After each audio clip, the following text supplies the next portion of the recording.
नमस्ते स्टूडेंट्स। जैसा कि अपनी क्लास में चल रहा है, भारत में ब्रिटिश सर्वोच्च सत्ता एवं देसी रियासतें। हमने देखा है कि शुरू से ही भारत में अनेक भारी विदेशी आक्रमणकारियों का आना जाना लगा रहा, जिसमें अपन पहले वाली क्लास में अपन ने शुरुआत करी थी कि भारत में अंग्रेज़ों का आगमन और ब्रिटिश सत्ता की सर्वोच्चता एवं देसी रियासतें। इसमें आज अपन देखते हैं कि अंग्रेज भारत में 3 तरह की नीतियां अपना रहे थे। शुरुआत में वैसे देखा जाए तो कंपनी सरकार इतनी शक्तिशाली नहीं थी, लेकिन धीरे धीरे उसने अपने पैर जमाना भारत में शुरू कर दिया और अच्छे से वो शक्तिशाली हो गई। तब उसने भारतीय देसी रियासतों के साथ कितने प्रकार की नीतियां अपनाई। शुरुआत में उसने हस्तक्षेप की नीति का पालन किया था, पहली उसकी नीति रही। अब अपन आगे देखते हैं कि कैसे कैसे वो किस किस प्रकार की नीतियों को अपनाने लग गई थी। इसमें देखते हैं अपन ब्रिटिश सर्वोच्च सत्ता तथा देसी रियासतें। ऐसे राज्य जिन्हें संधियों के द्वारा अपने राज्य में पूर्ण तथा अखंड प्रभुसत्ता का अधिकार था।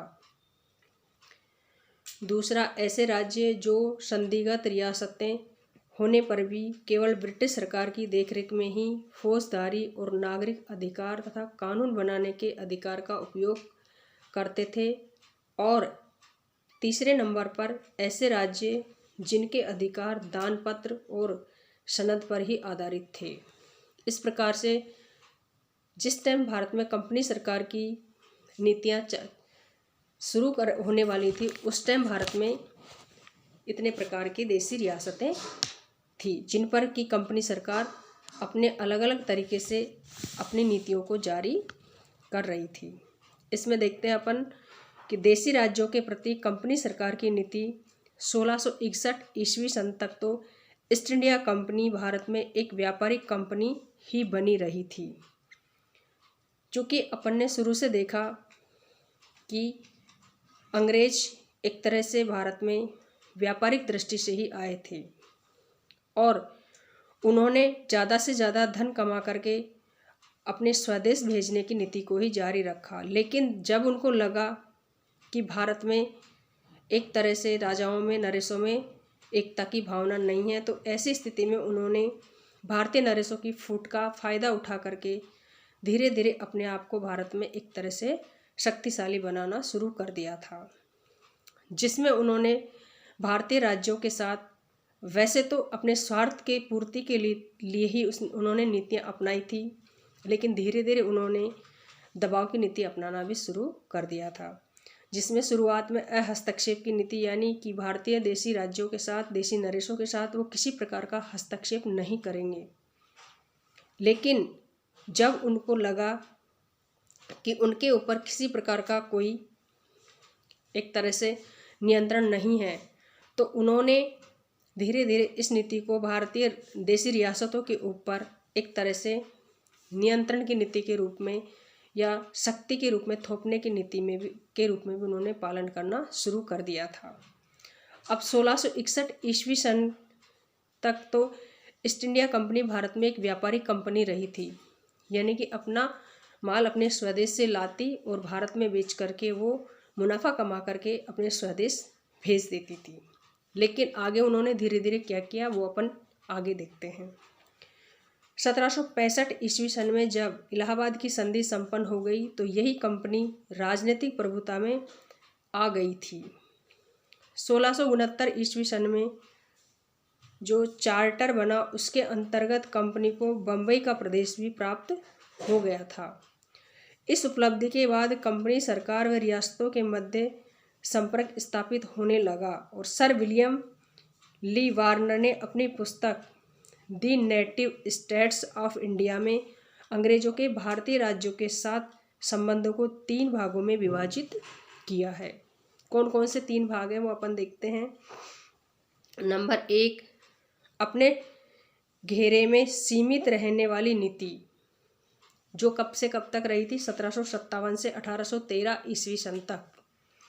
नंबर 2, अधीनस्थ पृथक्करण की नीति, 1813 से 1858 ईस्वी सन। नंबर 3 रही थी अधीनस्थ एकीकरण की नीति, जो रही थी 1858 से 1947 ईस्वी सन तक। इस प्रथम काल में अंग्रेजों की क्या नीतियाँ रही भारतीय देशी रियासतों के प्रति, तो अपन देखते हैं। अपने घेरे में सीमित रहने की नीति। इस काल में कंपनी ने अहस्तक्षेप की नीति का उत्तरदायित्व ही की नीति का ही पालन किया था, यानी कि वो भारतीय देशी रियासतों के मामलों में किसी प्रकार का कोई हस्तक्षेप नहीं करेगी। ये नीति अंग्रेजों ने इस प्रथम काल में अपनी नीति जारी रखी थी। इस काल में कंपनी अपने प्रभुत्व में देशी राज्यों का किसी भी प्रकार उत्तरदायित्व वहन करने को तैयार नहीं थी, क्योंकि इस समय कंपनी देशी राज्यों को परास्त करने व परास्त करके उनको सुरक्षा प्रदान करने में सक्षम नहीं थी। चूँकि अपन ने देखा था कि अंग्रेजों की जो कंपनी सरकार थी शुरुआत में केवल एक व्यापारिक रूप में ही आई थी और उनके पास किसी प्रकार की कोई शक्ति नहीं थी। इसीलिए वो इतनी सक्षम नहीं थी कि भारतीय देशी रियासतों को वो एक तरह से सुरक्षा प्रदान कर सके। इसी कारण कंपनी सरकार ने देशी राज्यों के आंतरिक मामलों में हस्तक्षेप नहीं किया था। इस समय कंपनी सरकार की यह भी चेष्टा थी कि इन भारतीय राज्यों को एक दूसरे के संबंध स्थापित करने से रोका जाए। चूँकि वैसे तो अंग्रेज कभी नहीं चाहते थे कि भारतीय रियासतें एक तरह से एकीकृत होकर के शक्तिशाली रूप में अपने संबंधों को बनाए रख सके। चूँकि अगर भारतीय देशी रियासतें अपने आप में एकीकरण के रूप में रहती तो ब्रिटिश सरकार को कभी भी भारत में अपने पैर जमाने का मौका नहीं मिलता। इसी में अपन आगे देखते हैं। इस समय अंग्रेज भी भारत के तत्कालीन अन्य शक्तियों की भांति बहुत महत्वपूर्ण शक्ति के रूप में स्थित थे। इन अन्य शक्तियों में प्रमुख रूप से जो शक्तियाँ थीं वो थी मराठा, फ्रांसीसी, निजाम तथा मैसूर के सुल्तान आदि।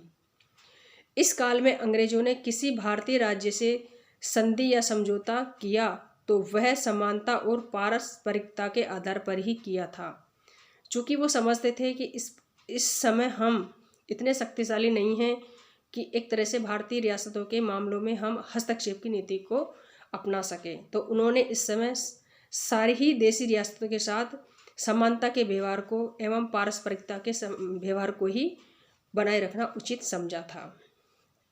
इस काल में अंग्रेजों की नीति थी अहस्तक्षेप, यानी भारतीय देशी राज्यों के आंतरिक मामलों में किसी प्रकार का कोई हस्तक्षेप नहीं किया जाएगा। परंतु अंग्रेजों की यह नीति जो अहस्तक्षेप की थी वह नैतिकता के आधार पर नहीं थी। इस प्रकार अंग्रेजों का यह प्रथम काल अहस्तक्षेप का काल रहा था। चूँकि भारतीय नरेशों की जो नीतियाँ थी वो कोई सी भी नीति नैतिकता के आधार पर आधारित नहीं थी, क्योंकि वो नैतिकता का पालन करते तो अपने देश में भारत से इतना मुनाफा कमा करके नहीं बेच सकते थे। चूँकि उनका एक ही उद्देश्य था आर्थिक रूप से भारत का शोषण करना और भारत से अधिक आर्थिक लाभ कमा करके अपने स्वदेश पहुँचाना। इस प्रकार से अपन देख रहे हैं प्रथम काल, जिसमें अंग्रेजों की भारतीय देशी राज्यों के प्रति जो नीति रही थी वो प्रमुख रूप से रही थी अहस्तक्षेप की नीति, यानी कि भारतीय देशी राज्यों के आंतरिक मामलों में किसी प्रकार का कोई हस्तक्षेप नहीं करेंगे। लेकिन अपन देख रहे हैं कि कंपनी सरकार ने कभी नहीं चाहा कि भारतीय देशी रियासतें एकीकरण के रूप में रह सके या एक तरह से एकजुट होकर के वो अपने संबंधों को बनाए रख सके। क्योंकि अगर देशी रियासतें एकजुट हो जाती हैं तो उनका इस तरह से भारत से आर्थिक क्षेत्र में इतना लाभ कमा करके स्वदेश भेजने का उनको कोई चांस नहीं मिलता। इस कारण उन्होंने एक तरह से नैतिकता की भावना को हटा दिया और वैसे तो उन्होंने दिखावे के रूप में भारतीय देशी रियासतों में किसी प्रकार का कोई हस्तक्षेप नहीं किया जाएगा, इस प्रथम काल में उन्होंने इसी नीति को जारी रखा था।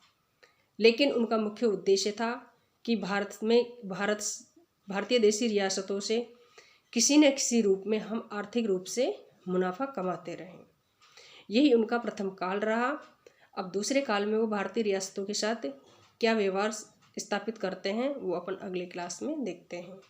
धन्यवाद दोस्तों। अपनी अगली क्लास में देखेंगे दूसरी एवं तीसरी नीति।